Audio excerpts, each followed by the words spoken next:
स्वागत है आपका एक बार फिर हमारे YouTube चैनल एग्जामिनेशन अड्डा पर। आज आपने न्यूज़ में देखा होगा, राजस्थान पत्रिका न्यूज में भी देखा होगा, 18 अप्रैल को आज के अंक में आया हुआ है कि राजस्थान बोर्ड की जो 10वीं और 12वीं के एग्ज़ाम बकाया रहे थे वो जैसे ही लॉकडाउन समाप्त होगा 3 मई को, तो 7 या 8 मई से राजस्थान बोर्ड के 10th और 12th के एग्ज़ाम स्टार्ट हो जाएंगे बकाया। तो हमें एक युद्ध स्तर की तैयारी करनी होगी, क्योंकि लॉकडाउन की वजह से आप इधर उधर हो गए थे तो आप पढ़ाई नहीं कर पाए थे, तो इस वजह से हमें एक युद्ध स्तर की तैयारी करनी है। तो अभी हमारी जो क्लास है वो 10th राजस्थान बोर्ड को लेकर है। हमने समांतर श्रेणी पढ़ी थी 5.2 तक, आज हम बात करेंगे समांतर श्रेणी 5.3 की। तो देखो 5.2 तक हमने जो पढ़ा था राजस्थान बोर्ड की बुक 10th क्लास की, उसमें हमने देखा था कि पद की बात हुई थी, 10वां पद 12वां पद ज्ञात करो। अब हम बात कर रहे हैं आगे की, तो हम अब बात करेंगे योग की। तो देखो हम बात करते हैं समांतर श्रेणी के n पदों का योगफल क्या होता है। अगर मैं सीधे से सूत्र की बात करूं तो Sn इज इक्वल टू क्या होता है, n/2 2a प्लस n-1d। और दूसरी बात करो Sn, तो वो क्या होता है n/2 a प्लस an। यानी कि यहां पर दो सूत्र बन रहे हैं। वो एक पहला सूत्र क्या है n/2 2a प्लस n-1d, और दूसरे सूत्र की बात करें Sn is equal to n/2 a plus an की। ये सूत्र कैसे बनता है उसकी बात कर लेते हैं सबसे पहले, क्योंकि रटा रटाया ज्ञान ज़्यादा काम नहीं आएगा। आज से 3-4 साल बाद या 5-10 साल बाद में आपसे कोई पूछेगा ये कैसे होगा, तो आप कहोगे सूत्र याद नहीं है, लेकिन ये सूत्र बनाए जा सकते हैं। वो कैसे, इधर देखो।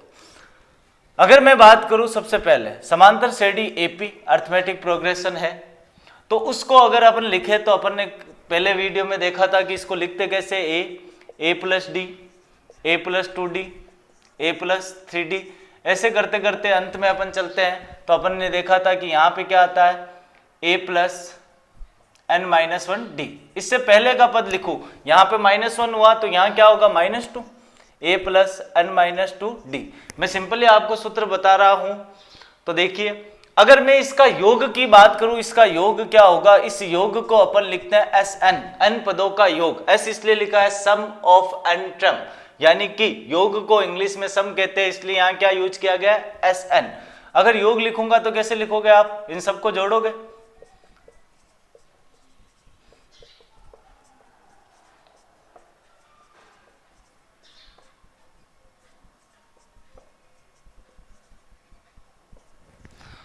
अब अगर इसी श्रेणी को मैं थोड़ा सा उल्टा लिख दूं, यानी कि जो अंतिम पद है उसको पहले ले आऊं, कोई फर्क नहीं पड़ता योग में। 3 + 2 लिखूं तो भी 5 होता है, 2 + 3 लिखूं तो भी क्या होता है, 5 ही होता है। तो इसको मैं अगर ऐसे लिख दूं,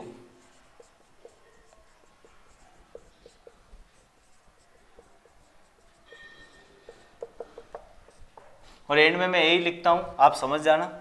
अगर इन दोनों को मैं जोड़ लेता हूं Sn, कितनी बार Sn, 2 बार, तो 2Sn। यहां से a प्लस a क्या हो जाएगा, 2a। यहां अगर मैं बात करूं a प्लस a तो कितना हो जाएगा, 2a। इसको जोड़ा है मैंने पहले फर्स्ट टर्म को। अब सेकंड टर्म को अगर मैं जोड़ूंगा तो यहां देखो a प्लस a तो कितना हो गया, 2a। यहां से अगर आप देखोगे तो यहां से आएगा -2d और प्लस का d तो -1d। तो इसको कॉमन लेके मैं क्या लिख सकता हूं, n-1d। और ऐसे चलते जाओगे, यहां अंतिम पद जोड़ेगा आप, a प्लस a कितना हो जाएगा, 2a n-1d। तो इस हिसाब से हमारे पास में सारे पद क्या हो जाएंगे, 2a plus n-1d plus 2a plus n-1d plus plus plus plus 2a plus n-1d। अब मैं आपको ये कहूं कि इनका योग क्या होगा, तो आप थोड़ा सा सोचोगे, सोचना नहीं है, आप ये करते आ रहे हो। जैसे मैं 2 को 3 बार लिख दूं तो आप क्या कहते हो, 2 2 4 4 और 2 6। अब इसी की जगह मैं इसको ऐसे लिख दूं, 2 कितनी बार है, 3 बार है, तो 3 कोष्टक 2, तो 3 दूनी भी क्या होता है, 6। यानी कि कोई चीज जितनी बार आई हो उसके आगे वो लगा दो। तो ये कितनी बार आए हैं, n पद थे, तो ये सब के सब कितनी बार आए, n बार। तो हम क्या लिख देंगे, n बार 2a प्लस n-1d। अब ये 2 इधर गुणा में इधर आएगा तो भाग में, तो Sn का फॉर्मूला क्या बन गया, n/2 2a प्लस n-1d। इसलिए Sn का formula, sum of n term का फॉर्मूला, योगफल जो होता है n पदों का, वो क्या होता है, n/2 कोष्टक 2a प्लस n-1d। अब ये पहला सूत्र तो हमारे बना लिया। अब आप बात करोगे सर फिर ये कैसे बना, तो इसकी बात करते हैं। अब इस 2a को मैं यहां पे ऐसे लिख दूं, a प्लस ए। तो आप देख रहे हो यहां पे जो हमें मिला 2a है तो a प्लस ए लिख दिया। तो यहां पे अपन को जो मिला an का सूत्र क्या होता है, a plus n minus 1d। तो यहां पे इस a plus n minus 1d की जगह मैं क्या लिख सकता हूं, an। तो Sn का फॉर्मूला क्या हो गया, n/2 a प्लस an। कोई प्रॉब्लम, समझ में आ गया होगा सूत्र कैसे बनता है। इसको पॉज करके आराम से देखे, रिवाइंड करके देख ले, एक बार ये माइंड में रहना चाहिए। बाई द वे आज से 1-2 साल बाद में जब मुझे सूत्र की वापस जरूरत पड़े तो फिर हम बना कैसे सकते हैं, कोई भी सूत्र इस टाइप से बनता है। तो इसको नोट कर ले आप।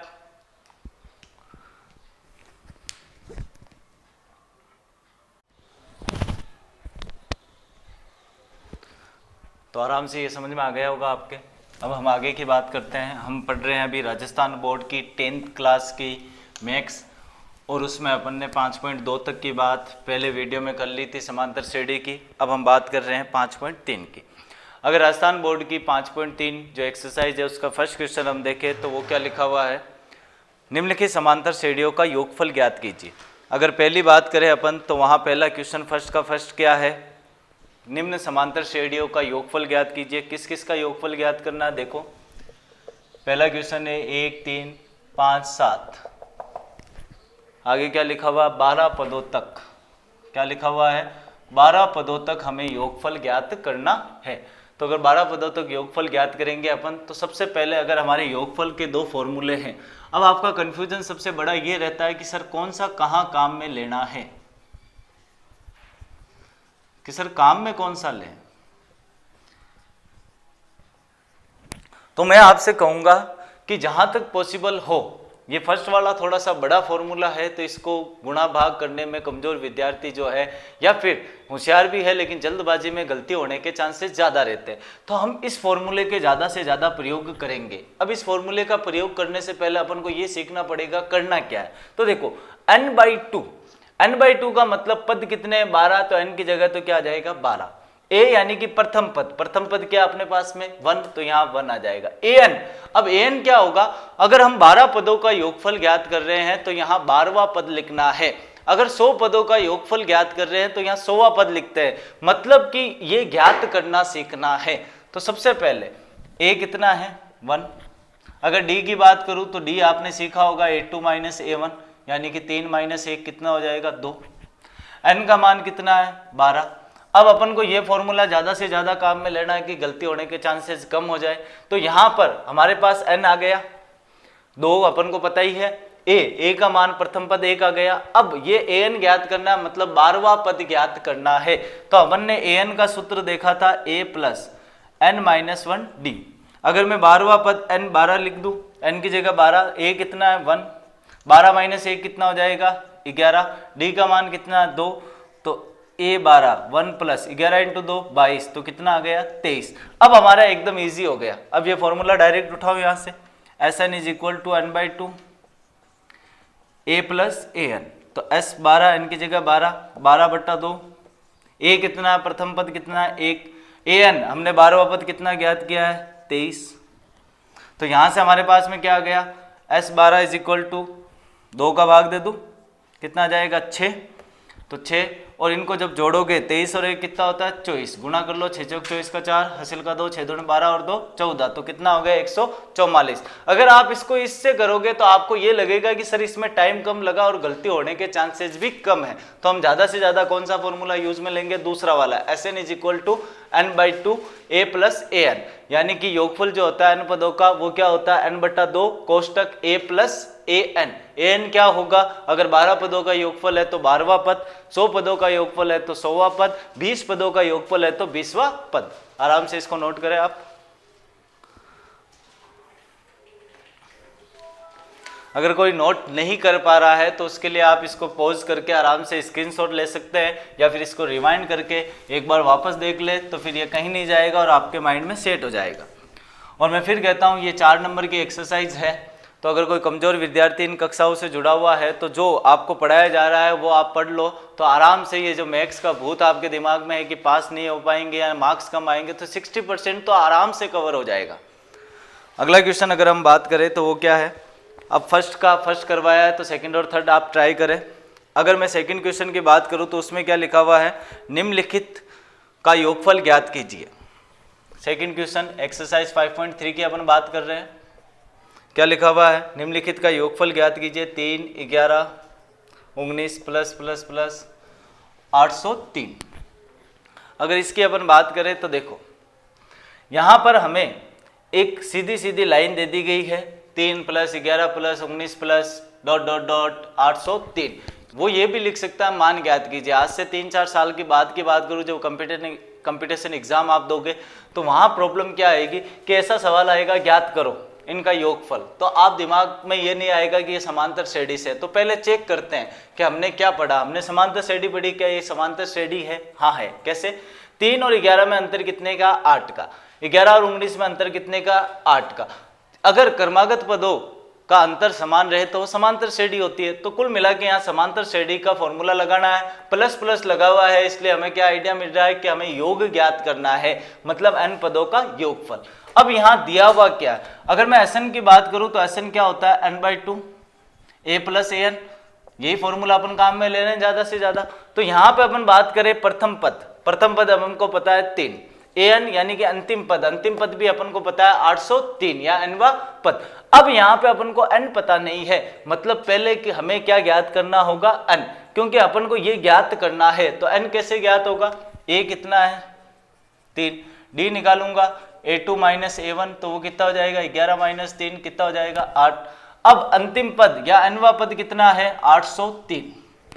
तो इसकी सहायता से हमें क्या निकालना होगा? पहले n, क्योंकि हमारे फॉर्मूले में एक मान जो है n का मान जो गायब है, तो पहले वो ज्ञात करना होगा। तो हम क्या लिखेंगे? an is equal to 803।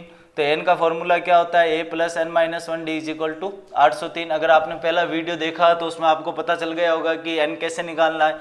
a का मान कितना है? 3, n माइनस 1, डी का मान कितना है? 803। अब ये 3 प्लस का इस साइड आएगा तो पक्षांतरण करने पर, देखो जब आप एग्जाम दे रहे हो तो ये भाषा लिखनी है आपको, पक्षांतरण करने पर तो ये इस साइड आएगा तो क्या हो जाएगा? n minus 1। 803 में से 3 माइनस हो गया तो यहाँ पे n माइनस 1 8, 803 में से 3 गया तो 800। अब ये 8 इधर गुणा में इधर आएगा तो भाग में, तो n माइनस 1 800 बट्टा 8, तो कितना हो गया? 100। अब ये n minus 1 is equal to 100 आ गया, ये माइनस 1 है, ये इधर आएगा तो प्लस का हो जाएगा। तो हम क्या लिखेंगे? n is equal to 100 plus 1, तो n बराबर कितना हो गया? 101। अब इस फॉर्मूले को अपन वापस देखते हैं, क्योंकि हमने रफ में लिखा है ये। क्या यहाँ पर लिखने के लिए हमारे पास सब चीजें आ गई है? तो देखो n का मान आ गया, a का मान आ गया, an का मान अपन को पता है, मतलब अब ये फॉर्मूला हम यूज कर सकते हैं n पदों का योग। वो क्या होता है? n/2 a plus an। तो कितने पदों का योग आ गया? n कितना है? 101। तो n की जगह मैंने यहाँ पे भी कितना लिख दिया? 101। तो 101 बट्टा 2। a का मान कितना आपके पास में? 3। an का मान कितना है? 803। 101 बट्टा 2, इनको जोड़ोगे 806। अब यहाँ से भाग दे दूँ, 2 चौक 8, 0 का 0, 2 तिया 6। अब इनको गुणा कर लो, 403 इंटू 101, तो कितना आ जाएगा? 304 0 0 0 इंटू इंटू 304, तो 307040। तो कितना आ गया अपने पास में? 40703। कोई प्रॉब्लम है? इनको गुणा किया तो इस तरह से हमें n पदों का योगफल कितना मिल गया? 40703। कोई प्रॉब्लम? आराम से इसको नोट कर ले। अगर कोई नोट नहीं कर पा रहा है या उसको टाइम नहीं मिल रहा है कि मैं जल्दी रफ कर रहा हूँ, तो आप आराम से इसको पॉज कर ले, इसका स्क्रीनशॉट ले सकते हैं, या फिर इसको एक बार वापस देखें, जिससे आपको आसानी से एक माइंड में एकदम सेट हो जाएगा।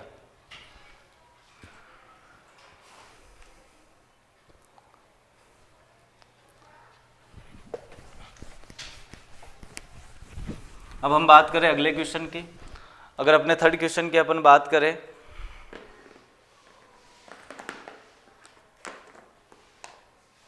थर्ड क्वेश्चन क्या है अपने पास में? पदों की संख्या ज्ञात कीजिए। क्या लिखा हुआ है? राजस्थान बोर्ड की समांतर श्रेणी 5वीं एक्सरसाइज की 5.3 की अपन बात कर रहे हैं। वहां पे तीसरा सवाल क्या लिखा हुआ है? ये इंपॉर्टेंट क्वेश्चन है। पदों की संख्या ज्ञात करो। अब कौन से पदों की संख्या ज्ञात करनी है एक बार चेक करें आराम से। लिखा हुआ है 9, 17, 25 ... के कितने पद लिए जाए, कितने पद लिए जाए ताकि उनका योगफल कितना हो जाए 636। अगर किसी के पास बुक नहीं है जो 9 से 10th में आया है तो वो मुझे मैसेज करे, कमेंट करे, मैं PDF भेज दूंगा उसको 10th की बुक की। तो यहाँ पे क्या है 9, 17, 25 के कितने पद लिए जाए ताकि उनका योगफल कितना हो जाए 636। मतलब कि यहाँ अगर अपन पहला वीडियो आपने देखा होगा तो मैंने उसमें कहा था कि कौन सा पद, कितने पद या कितनी संख्याएं जब भी पूछे, कौन सा पद, कितने पद या कितनी संख्याएं जब भी पूछे तो आपको वहां पे n का मान निकालना होता है। किसका मान निकालना होता है? n का। तो यहाँ क्या पूछा हमने कि 9, 17, 25 ... के कितने पद लिए जाए ताकि उनका योगफल 636 हो जाए। तो यहाँ कितने पद का मतलब हमें क्या निकालना है? n का मान। तो आइए कोशिश करते हैं।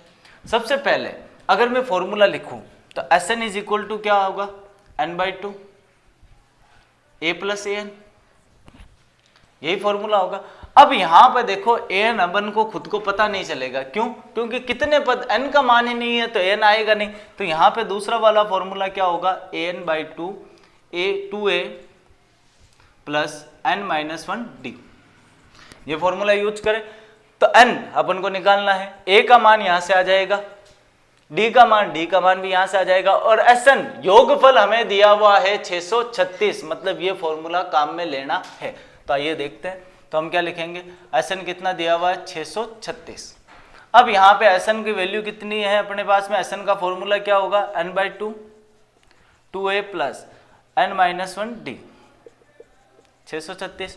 ये दो इधर भाग में है, इधर जाएगा तो गुणा हो जाएगा, और यहां से अपन a और d का मान लिख सकते हैं। तो a का मान कितना होगा? 9। d अपन कैसे निकालते हैं? सार्वअंतर a2 - a1, पहला वीडियो देखे अगर नहीं पता चल रहा है तो। 17 - 9 कितना आ जाएगा? 8। तो यहाँ पे लिख दे, ये दो इधर गुणा भाग में है तो इधर जाएगा तो गुणा में, तो n 2a, a की जगह हम क्या लिखेंगे? 9 n-1, d का मान कितना आया? 8। ये दो इधर गुणा होंगे, 2 × 636। अब इस दो को गुणा नहीं कर रहा है, क्या पता पीछे से कॉमन आ जाए तो कुछ कट जाए, तो एक बार इसको ऐसे ही लिखते हैं, और अगर आप गुणा करना चाहो तो गुणा कर लेना। अब यहाँ पे 9 × 2 कितने होंगे? 18। इसको गुणा करो 8 × n 8n, प्लस माइनस जब गुणा होते हैं तब क्या हो जाता है? माइनस। तो 8 × 1 8, 2 × 636। अब 18 में से 8 ये माइनस होगा तो हम क्या लिखेंगे? 10 + 8n 2 × 636। अब यहां पर इसको n को गुणा कराओ तो क्या हो जाएगा? 10n + 8 × n 8n² और 2 × 636। अब आप देखोगे इन सब में इस साइड के पक्ष में भी 2 कॉमन आ रहा है, तो 2 कॉमन ले लो तो क्या हो जाएगा? 5n + 4n², और इधर 2 × 636, 2 से 2 कट गया। तो आगे अपन बात करें तो क्या आ गया अपने पास में? n²। अब ये एक द्विघात समीकरण बन गई। अभी द्विघात समीकरण की बात भी अपन करेंगे, तो इसको मैं क्या लिखूंगा? 4n² + 5n = 636। अब ये 636 इधर ले आऊं बराबर 0। अब यहां पे हमारे एक द्विघात समीकरण बन गई। तो द्विघात समीकरण के बारे में जानते हैं। आपने अगर थर्ड एक्सरसाइज पढ़ी हो, राजस्थान बोर्ड की है, आपकी बुक में है थर्ड एक्सरसाइज, उसमें आपने द्विघात समीकरण के बारे में देखा होगा। जो 9th के स्टूडेंट है उन्होंने भी, थर्ड एक्सरसाइज है वहां पे भी आपने द्विघात समीकरण देखी होगी। अब ये द्विघात समीकरण होती क्या है उसके बारे में बात करते हैं। पहले एक बार ये नोट कर लो क्योंकि रफ करना पड़ेगा।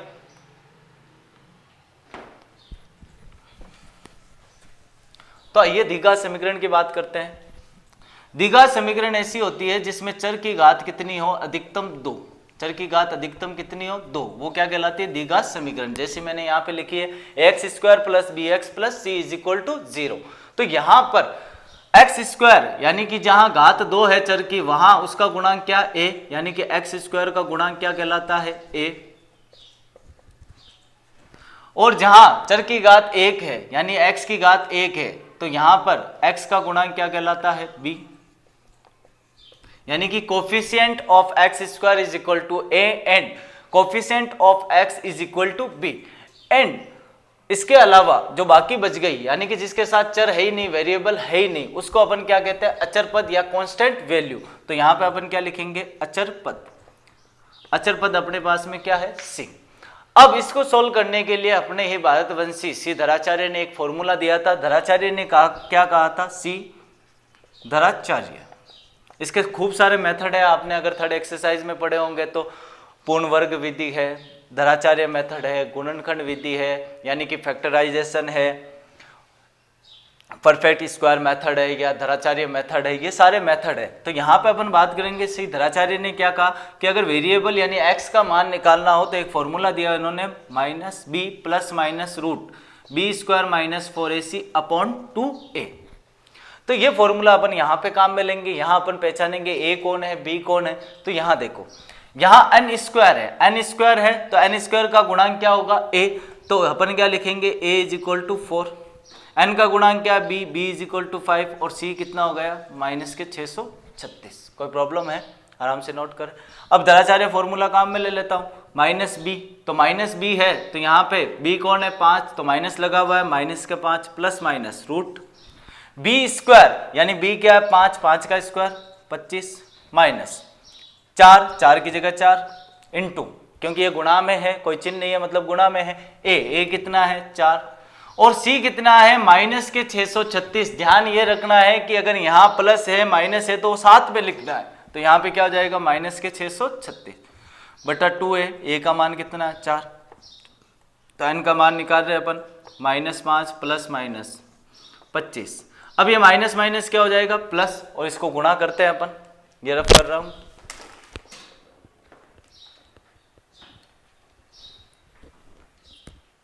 मैं रफ कर रहा हूं। तो यहां हम बात करें तो इनको गुणा करें सबसे पहले, तो अपन क्या लिखेंगे, 4 इंटू 4 कितना हो जाएगा 16, 16 को किससे गुणा करना है 636 से, तो 6 36 का 6, हासिल का 3, 6 18, 18 3 21 का 1, हासिल का 2, 6 36 और 2 38, और इधर क्या आ जाएगा अपने पास में 636। तो क्या हो जाएगा 6 7 11 का 1, हासिल का 1, तो ये कितना हो गया 4 और 6 10, तो कितना आ गया अपने पास में 10,176। तो हम क्या लिखेंगे 10,176, 4 इंटू 2 कितना हो जाएगा 8। अब इनको जोड़ लो, इसमें क्या जोड़ना है 10,176 में 25, तो 25 जोड़ लेते हैं, 5 और 6 11 का 1, हासिल का 1, 8 और 2 10 का 0, हासिल का 1 2 0 1, तो ये कितना आ गया अपने पास में, n की वैल्यू -5 प्लस माइनस 102 0 1 बट्टा 8। कोई प्रॉब्लम है?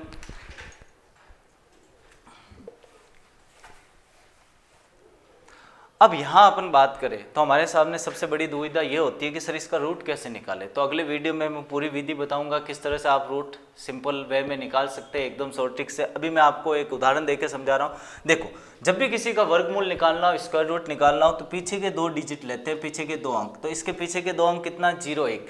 अब 1 किस में आता है, या तो 1 का स्क्वायर 1 होता है या 9 का स्क्वायर 81 होता है, तब 1 आता है। तो यहाँ क्या लिख दो, 1 या 9। अब पीछे क्या बच गया 102, पीछे के 2 अंक तो हमने ले लिए थे 102। 102 अगर मैं देखूं 10 का स्क्वायर कितना होता है 100, 11 का स्क्वायर कितना होता है 121, इन दोनों के बीच में क्या आता है 102।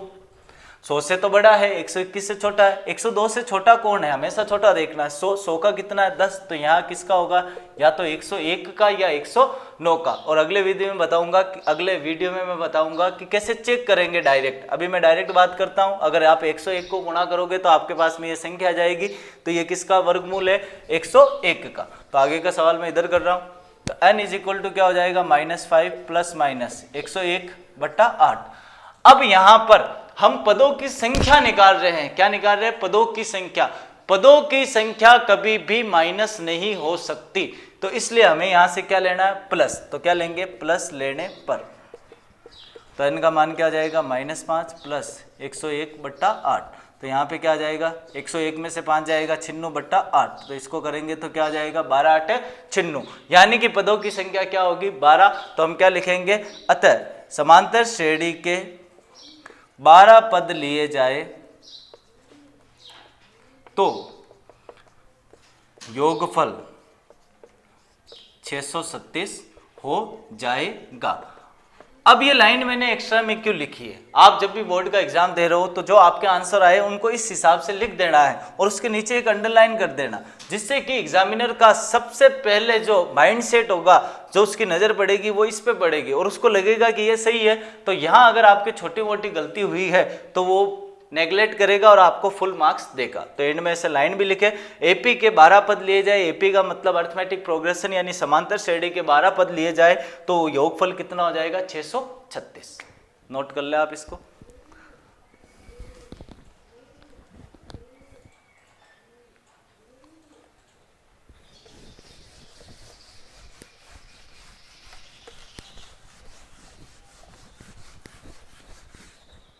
अब हम आगे की बात करते हैं। चौथा क्वेश्चन क्या है, निम्न श्रेणियों के पहले 25 पदों का, अगर चौथे क्वेश्चन की बात करें अपन, निम्न श्रेणियों के पहले 25 पदों का योगफल ज्ञात कीजिए जिसका अनवा पद दिया गया है।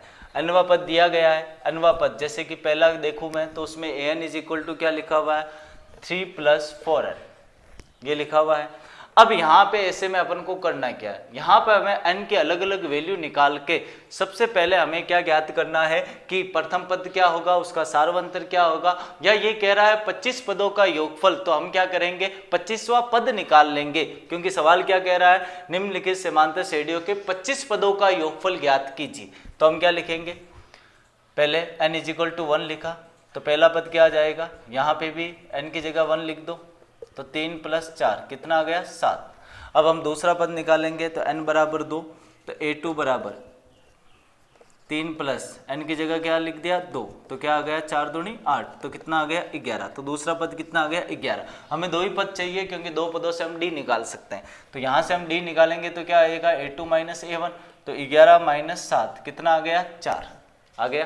अब हमें 25 पदों का योगफल निकालना है तो हम क्या लिखेंगे 25वां पद ज्ञात करेंगे। तो an का फॉर्मूला क्या होता है a + n - 1d, n का मान कितना रखा 25, तो a का मान कितना है अपने पास में 7, 25 में से 1 गया 24, d का मान कितना आया 4, यहाँ गुणा कर लो इनको, 24 चौक कितना होता है भाई 96, तो 96 7 और 96 को जब अपन जोड़ेंगे तो अपने पास में कितना आ गया 103। अब हम 25 पदों का योगफल निकाल लें। Sn का फॉर्मूला क्या होता है n/2 a + an, तो क्या लिखेंगे अपन 25/2 a, प्रथम पद कितना है अपने पास में 7, an अपने पास में कितना आया 103, तो इनको जोड़ लो 25/2, इनको जोड़ोगे आप तो कितना आ जाएगा आपके पास में 110। अब इसका भाग दे दो, 2 का भाग दिया 110 में कितनी बार 55 बार। अब इनको आप गुणा कर सकते हो तो 25 × 55 करोगे तो आपका आंसर आ जाएगा।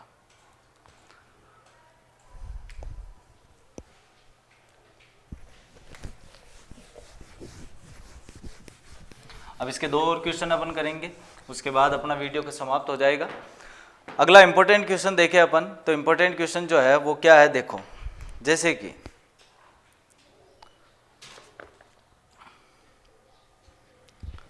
सातवें क्वेश्चन की अपन बात करें तो सातवां क्वेश्चन क्या कह रहा है, 1 से 1000 के बीच 3 से भाज्य सभी विषम संख्याओं का योगफल ज्ञात करो। क्या लिखा हुआ है 1 से 1000 के बीच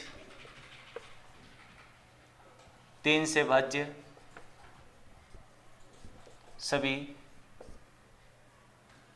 विषम संख्याओं का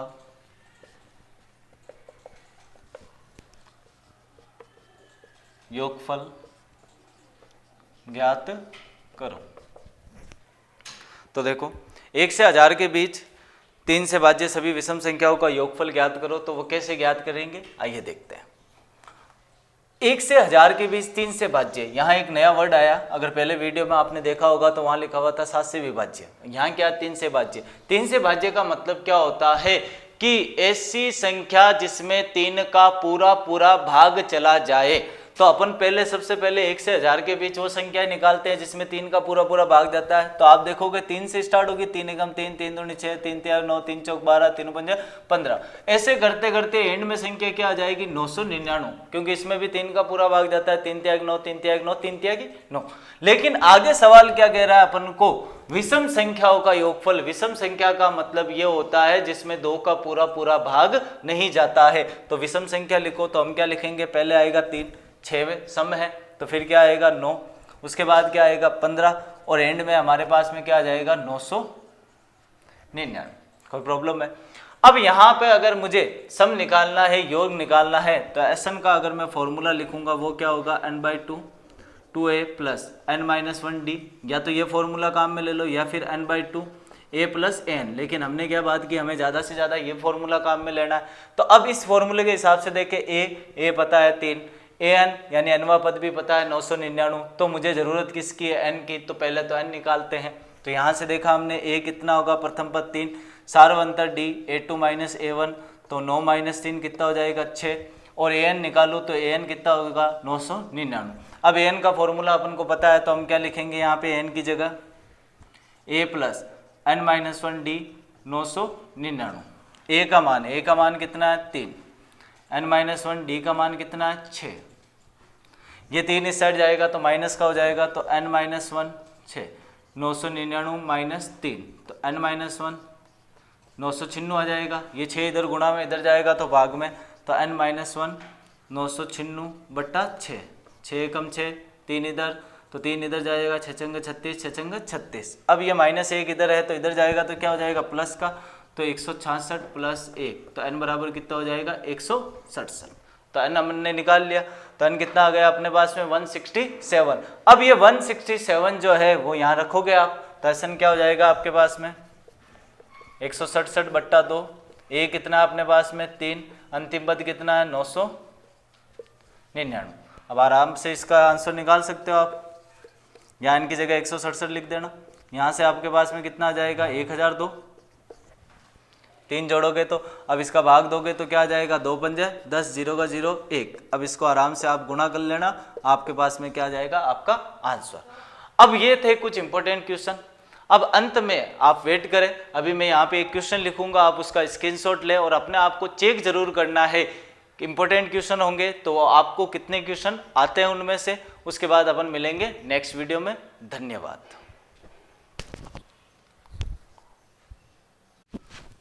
तो ये कुछ इम्पोर्टेंट क्वेश्चन है 10th बोर्ड के लिए, राजस्थान बोर्ड के लिए, तो इनको ट्राई करें और कोई भी प्रॉब्लम हो तो कमेंट बॉक्स में कमेंट करें। इसको आगे पहुंचाएं, अपने दोस्त यारों तक पहुंचाएं जिससे उनकी भी हेल्प हो। धन्यवाद।